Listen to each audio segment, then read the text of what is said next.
recurso, decisão majoritária, vencido o ministro Marco Aurélio. Ministro Ricardo Lewandowski, ação direta de inconstitucionalidade número 1521 do Rio Grande do Sul, requerente ao Procurador-Geral da República, interessado à Assembleia Legislativa do Estado do Rio Grande do Sul. Excelência, tem a palavra. Pois não.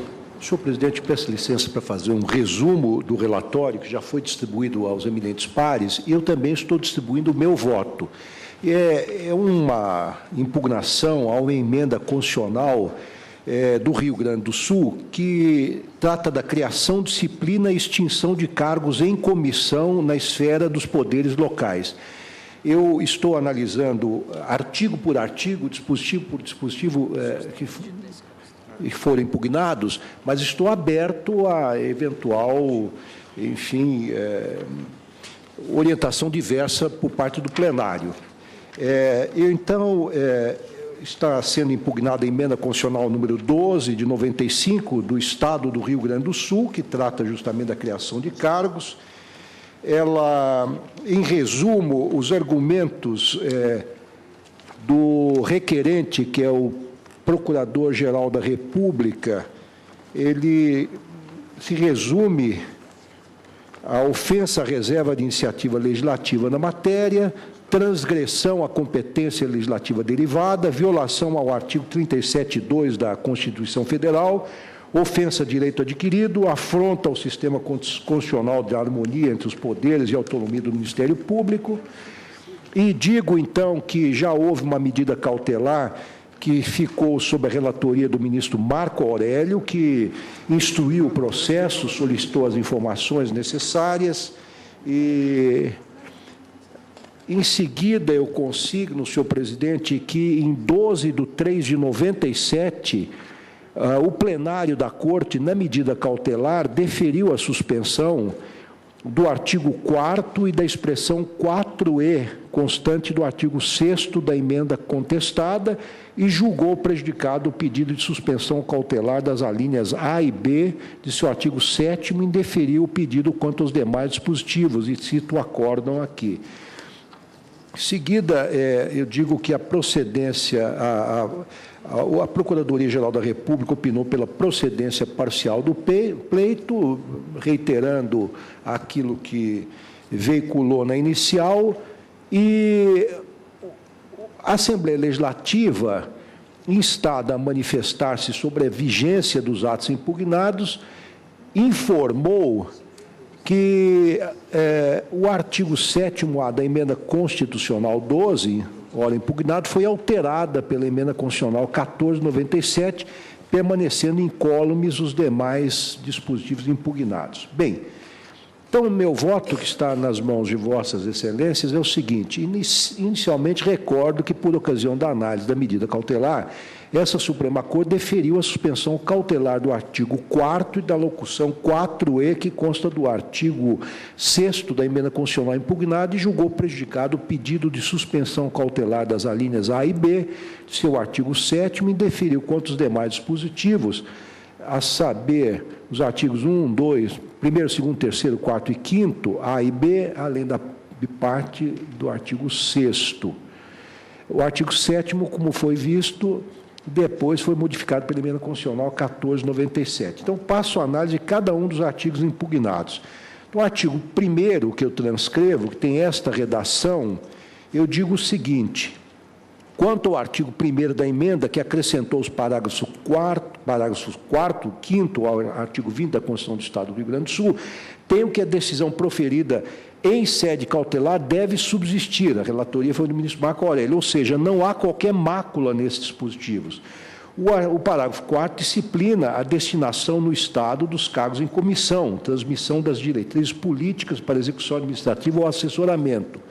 Tal conceito, digo eu, está em conformidade com o dispositivo ou com o disposto na Constituição Federal, conforme se observa daquilo que se contém no artigo 37(5), verbis, que eu transcrevo. Então, como já foi decidido na cautelar, não há nenhuma colidência entre o dispositivo impugnado e a Constituição Federal. O plenário já se manifestou sobre isso. Já o parágrafo 5º estabelece a vedação de que cônjuges ou companheiros e parentes consanguíneos ou afins ou por adoção, até o 2º grau das autoridades ali elencadas, ocupem cargos em comissão. Ora, tal dispositivo visa assegurar, sobretudo, o cumprimento do princípio constitucional da isonomia, bem assim fazer valer os princípios da impessoalidade e moralidade da administração. Nesse sentido, o ministro Marco Aurélio, no julgamento cautelar, salientou o seguinte: com a emenda constitucional 12, a Carta do Rio Grande do Sul, rendeu-se homenagem aos princípios da legalidade, da impessoalidade, da moralidade, da isonomia e do concurso público obrigatório, em sua acepção maior. Enfim, atuou-se na preservação da própria res pública. A vedação de contratação de parentes para cargos comissionados, por sinal, abranger na espécie apenas os cônjuges, companheiros e parentes consanguíneos, afins ou por adoção até o 2º grau, a fim de prestarem serviço juntamente com os integrantes, com o integrante familiar, despontou e assumiu o cargo de grande prestígio, mostra como procedimento inibidor da prática de atos de maior repercussão. E aí continua. E aí eu digo que esse assunto já está pacificado nesta Suprema Corte, tendo sido, inclusive, objeto de edição da súmula vinculante, número 13, que é a famosa súmula que proíbe o nepotismo. E aí, bem, então eu digo que não há nada de inconstitucional nesse dispositivo impugnado. Artigo 2º, também digo, depois de transcrevê-lo, eu digo, também em relação a esse dispositivo, não vislumbro qualquer ofensa à Constituição de 98. Isso porque o artigo 2º, que deu nova redação ao caput do artigo 32 da Constituição do Estado do Rio Grande do Sul, conceitua que seriam cargos em comissão em absoluta consonância com as disposições do texto magno sobre o tema. E aí eu transcrevo também o que disse o ministro Marco Aurélio em sua decisão na medida cautelar, que eu, ora, endosso e ratifico, para dizer em seguida, nesses termos, não me parece haver usurpação de competência relativamente a outros poderes estaduais por parte da Assembleia Legislativa no exercício daquilo que se denomina poder constituinte derivado decorrente. Isso porque o poder constituinte derivado é lícito, derivado decorrente é lícito da concreção aos princípios e valores positivados pela Carta Magna. Ora, outra não é, com efeito, a sua função, senão a de adequar a Constituição dos integrantes da Federação à nova ordem institucional e necessária homenagem ao princípio da simetria que caracteriza a forma de organização estatal. Aí trago um ensinamento do professor Dalmo de Abreu Dallari, nesse sentido, e digo, então, que verifica-se que, nesse ponto, a intenção do legislador foi exatamente a de tornar efetivos os princípios da moralidade, da impessoalidade que devem caracterizar a administração pública, segundo estabelece o artigo 37, caput da Constituição Federal. De fato, a emenda contestada, em com a sua totalidade, procura fazer com que o provimento dos cargos de confiança locais reflita aquilo que a lei maior prescreve para a administração pública em geral. Contrato o artigo 4º, que eu transcrevo, que foi impugnado, e digo o seguinte: esse artigo reza que ficam extintos os cargos em comissão que não atender às disposições do parágrafo 4º do artigo 20º, do artigo 32, caput, ambos da Constituição do Estado de São Paulo. Ou seja, os cargos que não se destinarem às funções de direção, chefia ou assessoramento. Então, ela extingue, não é? Não resta dúvida que a destinação irregular de cargo em comissão deve acarretar o afastamento do seu ocupante. Entretanto, a questão é saber se a Assembleia Legislativa poderia editar norma declarando extintos tais cargos com a exoneração daquele que o ocupa. A resposta, entendo, há de ser negativa. Isso porque a extinção de cargos públicos, sejam eles efetivos ou em comissão, pressupõe lei específica nesse sentido, dispondo quantos e quais cargos serão extintos e não simplesmente por norma genérica inserida na Constituição. Ademais, o dispositivo apresenta, de fato, uma inconstitucionalidade formal, ou seja, um vício de iniciativa, porquanto a Assembleia Legislativa determinou a extinção de cargos que integram a estrutura funcional de outros poderes, invadindo destarte a competência privativa destes na matéria. É que, como ensina Carré de Malberg, etc., e não vou ler aqui aí digo que esse entendimento, vale lembrar, é pacífico nessa Suprema Corte, conforme atesta a ementa abaixo transcrita, e eu transcrevo a ementa da ADI 582 de São Paulo, da qual foi relator o ministro Nery da Silveira. Eu estou grifando, inclusive, que é incabível por emenda constitucional nos Estados-membros dispor o Poder Legislativo sobre espécie reservada à iniciativa privativa do Poder Executivo. Extinção de cargos pressupõe lei de iniciativa privativa do Poder Executivo, e aqui cito jurisprudência. Com relação ao artigo 5º, que transcrevo aqui também, eu digo o seguinte: estabelece esse artigo a extinção do provimento após a respectiva exoneração dos cargos em comissão nas situações em que o cargo foi provido de forma a configurar nepotismo. Agora, digo, diversamente do que é afirmado em relação à extinção do cargo por ato administrativo, a extinção do provimento, no caso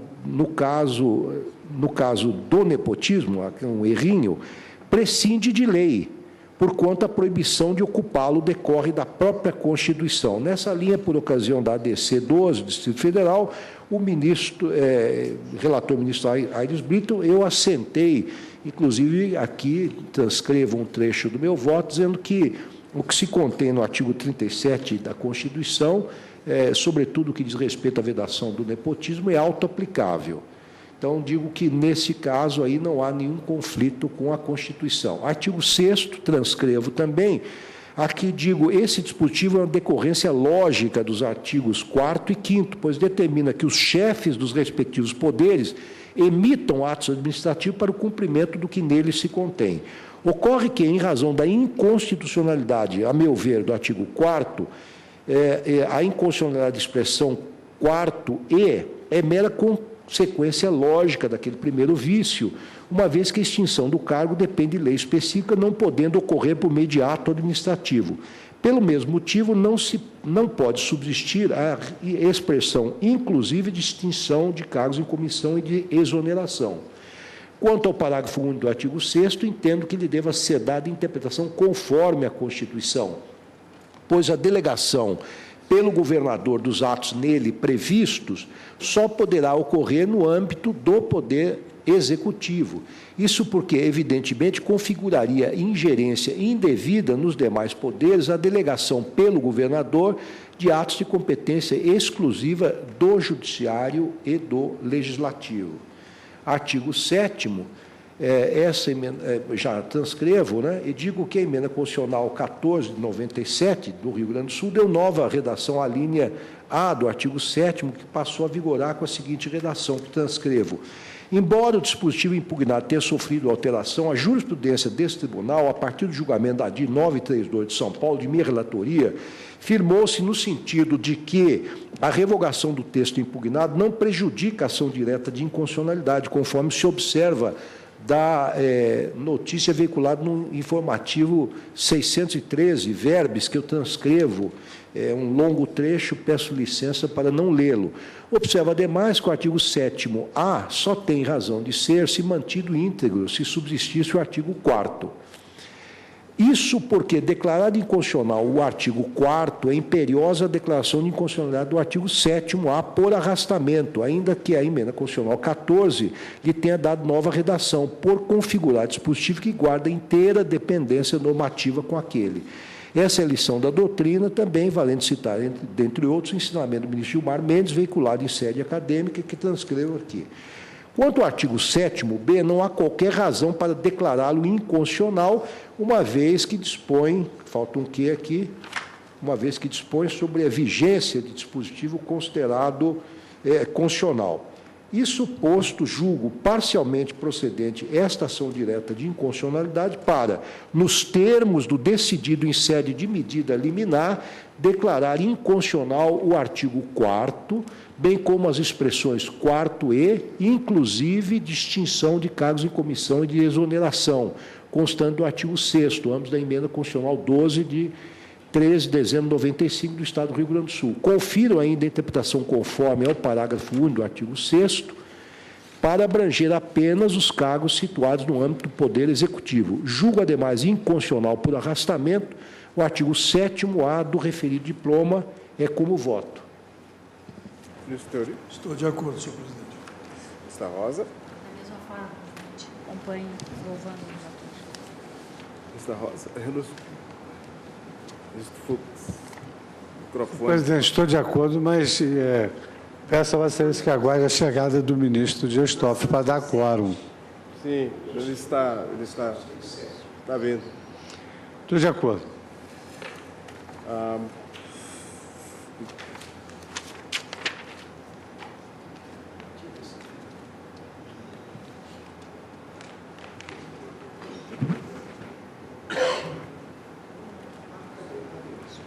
Ministro Dias Toffoli. De acordo, presidente. Ministra Carmen. Também acompanho o relator. Ministro Marco Aurélio. Presidente, até hoje eu me lembro bem que um amigo processualista, colega de sacerdócio e que presidiu o tribunal que eu não me canso de elogiar, o Tribunal do Rio Grande do Sul, ante o voto que proferi quando do exame do pedido de concessão de medida cauteladora, rompeu comigo e se tornou inimigo. São as agruras da magistratura, mesmo porque nós não ocupamos cadeira voltada à relação pública. E, na oportunidade, relator da DIN 1521, e tivemos votos vencidos, no que esses votos distinguiam ao parente ocupante de cargo efetivo, né? Eu fiz ver, à época, em 1997, tênues têm sido as iniciativas objetivando coibir abusos, notadamente no preenchimento de cargos em comissão. Por vezes, são parentes de autoridades do primeiro escalão que efetuam concurso público para ocupação de cargos de menor importância,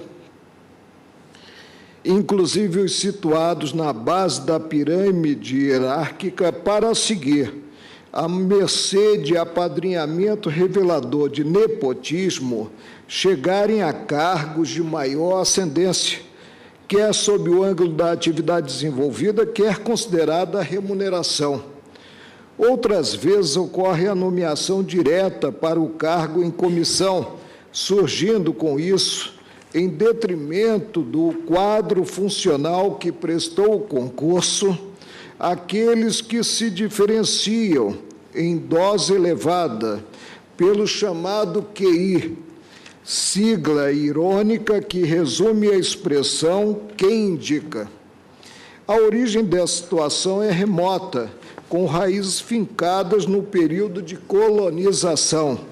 A par desse aspecto, tem-se ainda o desvirtuamento das próprias funções, de vez não raro dá-se a investidura para o exercício de funções que, na realidade, se fazem compatíveis com a nomeação para cargos em comissão. Não se fazem compatíveis com a nomeação para cargos em comissão. A Carta de 1988 homenageia com tintas fortes o princípio isonômico.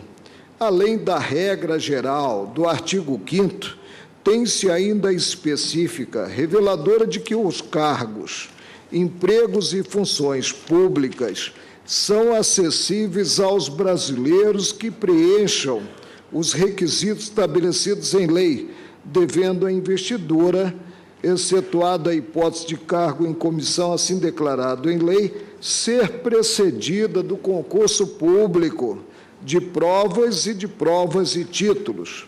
A cultura brasileira conduziu o Constituinte de 1988 a inserir, relativamente à administração pública indireta ou fundacional de qualquer dos poderes, na abertura do capítulo próprio da administração pública, a obrigatória observância aos princípios da legalidade, impessoalidade, moralidade e publicidade. Inegavelmente, o Constituinte voltou-se para o campo pedagógico, atento à realidade nacional, quantas e quantas vezes eivada de distorções. a apreciação da liminar buscada pela Procuradoria-Geral da República, no que se mostrou sensível ao inconformismo daqueles que representaram, objetivando o ajuizamento desta ação direta de constitucionalidade, não pode resultar no deferimento com a extensão pleiteada, a menos que se ouvide o grande sistema em que se consubstancia a Carta vigente, com o afastamento dos princípios explícitos e implícitos nela contidos, da extravagância notada no serviço público, quando até mesmo, diante de vencimentos achatados, busca-se compensação via a chamada renda familiar. Senhor presidente, embora sem querer enveredar os caminhos do moralismo barato, pondero ser necessário uma reflexão mais profunda sobre o sentido ético que lastreia normas deste quilate. As primeiras perguntas a serem feitas dizem, com a razão de ser e o momento em que vem à balha, proposições normativas como a examinada. Pois bem, não há mesmo como olvidar as radicais transformações por que passa o Brasil. Colhemos os frutos benfazejos da democracia madura e esperamos muito tempo por isso. O povo brasileiro já não tateia, mergulhado nas trevas da ignorância e consequente subserviência, em busca da mão ditadora e assistencialista. Estávamos em 1997. Procura, sim, firmeza na condução da nau, sem despotismo, porém. O brasileiro de hoje não mais implora pelos seus naturais direitos, exige-os. E, ante a precariedade dos serviços públicos, nós estamos notando os movimentos, inclusive movimentos com distorções condenáveis. Refiro-me ao vandalismo. É esse o contexto no qual surgem as leis que, em última instância, indo ao encontro do anseio popular, pela afirmação definitiva da moralidade como princípio norteador das instituições públicas, atuam como diques à contenção da ancestral ambição humana. A um só tempo, mediante normas desse efeito, presta-se homenagem à justiça na mais basilar acepção do termo, permitindo-se a quem de direito alcançar o patamar pelo qual pagou o preço do esforço, da dedicação e da competência.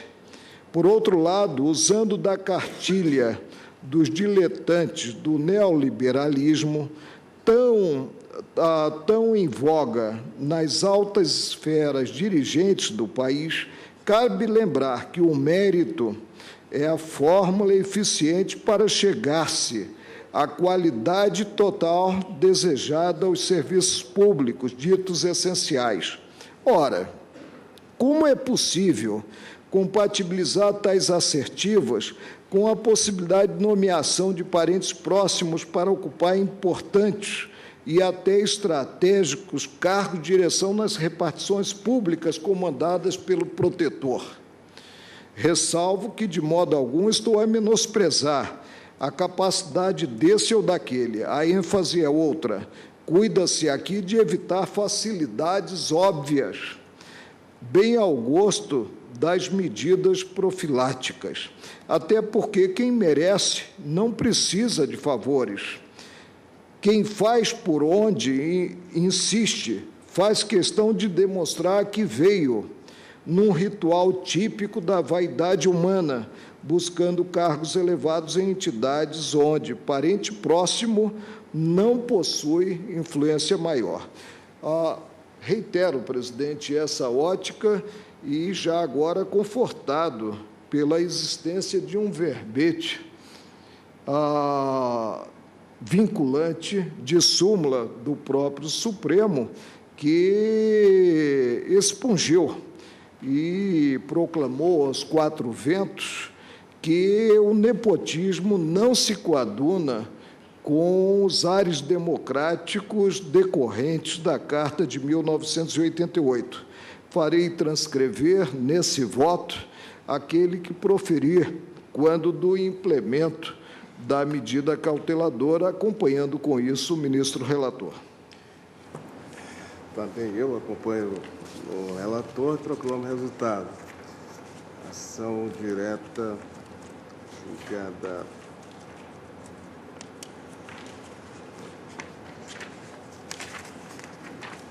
procedente, votação unânime nos termos do voto do relator.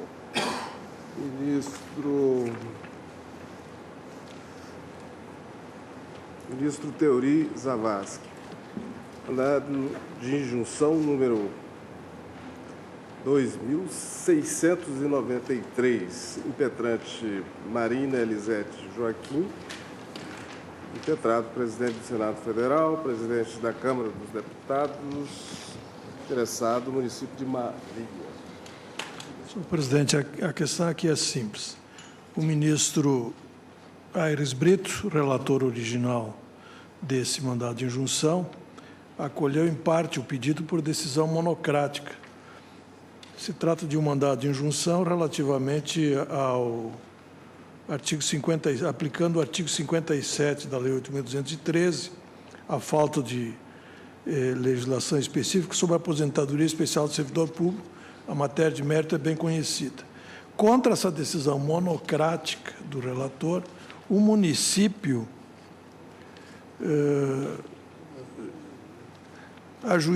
interpôs um recurso ordinário.